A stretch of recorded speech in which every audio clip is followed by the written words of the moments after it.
Osofo bom paye ama bodam ni a eya na onkate nanim yinu oba opeba no empanyin se onhye pieto enna ewiase wo hwini wo hwe ne sene akorobeto hwini enye pa yanhwe ne de ho enhwinsi afa empanyin se diodu akwaban ne nsa enhia odum nanso odum akoma nyankopon bore eboa no emane foro daa empampa ne maba mu ekane die ho mpanyin se obonto emfa ne ho emmo nkawa ai afa mpanyinfo se sikani bra enema okonfo ede ne ti ebodan mu abodina kekanti ena baamo wuo enam akwan hodo so efanipa mpanyinfo se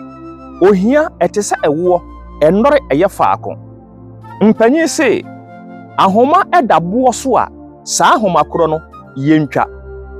afetie mpanyinfo se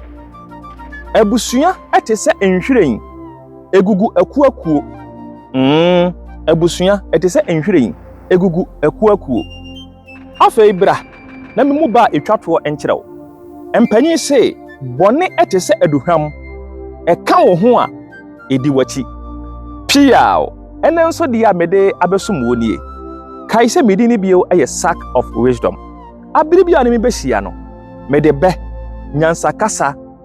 abakosem sensem no nyina mede brew sabi agi agimisem ene nkwase asem nko a ena yensua ne ha bomodin se obedi machi ewo Facebook YouTube ena afei eye TikTok edi ni nyina ayede sack of wisdom